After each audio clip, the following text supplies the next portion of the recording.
வேளாண் பெருங்குடி மக்கள் அனைவருக்கும் எமது புத்தாண்டு மற்றும் பொங்கல் நல்வாழ்த்துக்களை தெரிவித்துக் கொள்கின்றேன். ஆடிப்பட்டத்தை தேடி விதைத்து அகமகிழோடு அறுவடை செய்து உணவு உற்பத்திக்கு மட்டுமல்லாமல் தங்களுடைய வாழ்வாதாரத்தை பெருக்குவதற்கும் பங்களித்த இயற்கை வளங்களுக்கும், குறிப்பாக விண்ணிற்கும் மண்ணிற்கும் நன்றி செலுத்தும் விதமாகவும், தமிழர்களின் பண்பாட்டு திருவிழாவாகவும் வாழ்வியலோடும் ஒன்று கலந்து கொண்டாடப்படும் இந்த உழவர் திருநாளில், பொங்கல் திருநாளில் உழவர்கள் அனைவருக்கும் எனது பொங்கல் திருநாள் வாழ்த்துக்களை தெரிவித்துக் கொள்கின்றேன். வயல்களிலும் பரப்புகளிலும் சேற்றிலும் உழவர்களோடு ஒன்றிணைந்து பணிபுரியும் கால்நடைகளுக்கும் சிறப்பு செய்யும் இந்த விழா ஒரு வியப்புக்கு உரியதாகும். 1950களில்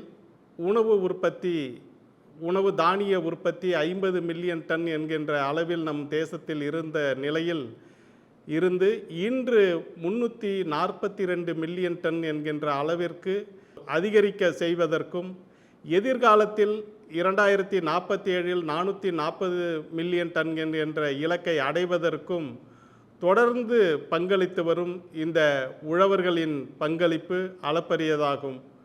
இந்த உழவர்களின் மேம்பாட்டிற்காக இந்த தமிழ்நாடு வேளாண்மை பல்கலைக்கழகம் கல்வி, ஆராய்ச்சி மற்றும் விரிவாக்கம் என்று 3 தளங்களிலும் அவர்கள் மேம்பாட்டிற்காக தொடர்ந்து பணியாற்றி வருகின்றது. 18 கல்லூரிகள், 42 ஆராய்ச்சி நிலையங்கள் மற்றும் 15 வேளாண் அறிவியல் நிலையங்கள் மூலம் 3 பணிகளையும் விவசாயிகளின் மேம்பாட்டிற்காக தொடர்ந்து செய்து வருகின்றது. உணவு உற்பத்தியை அதிகரிக்க புதிய ரகங்கள் என்ற அடிப்படையிலும் இதுவரை 950 ரகங்களையும், 1500 தொழில்நுட்பங்களையும், 170 பண்ணை கருவிகளும் விவசாயிகளின் உற்பத்தியை பெருக்குவதற்கு, அவர்களுடைய வாழ்வாதாரத்தை பெருக்குவதற்கும் இந்த பல்கலைக்கழகத்தால் வெளியிடப்பட்டுள்ளது.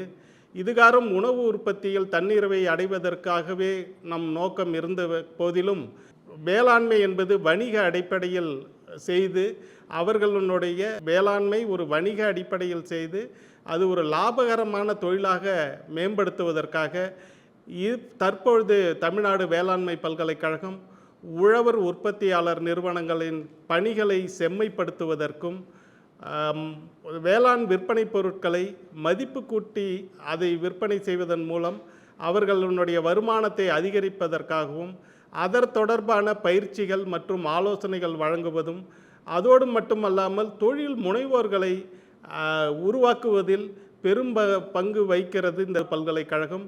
தற்பொழுது இந்த பல்கலைக்கழகத்தின் முழு கவனமும் அதை நோக்கி தான் சென்று கொண்டு இருக்கின்றது. அதோடு மட்டுமல்லாமல் இந்த தமிழக அரசின் சிறப்பு திட்டமான மண்ணுயிர் காத்து மண்ணுயிர் காப்போம் என்கின்ற திட்டத்தின் மூலம் மண்ணின் வளத்தை காக்க வேண்டிய முக்கியத்துவத்தை விவசாயிகளிடையே ஒரு விழிப்புணர்வு ஏற்படுத்தியுள்ளது. விவசாயிகள் இத்தருணத்தில் ஒரு கருத்தை மனதில் நிறுத்தி கொள்ள வேண்டும். நாம் இடும் அனைத்து வகையான ரசாயன உரங்களும் மகசூல் பெருக்குவதற்காக மட்டுமே, மண்ணின் வளத்தை பெருக்குவதற்காக அல்ல.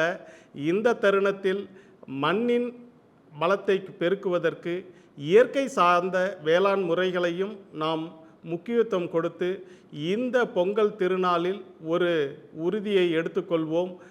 மேலும் இந்த வேளாண் வளர்ச்சிக்காக தொடர்ந்து பாடுபட்டு வரும் உழவர்கள், வேளாண் விஞ்ஞானிகள், வேளாண் விரிவாக்க அலுவலர்கள், மாணவர்கள், வேளாண்மை சார்ந்த நிறுவனங்கள் அனைவருக்கும் மீண்டும் ஒரு முறை இந்த தருணத்தில் எனது புத்தாண்டு மற்றும் பொங்கல் வாழ்த்துக்களை தெரிவித்துக் கொள்கின்றேன்.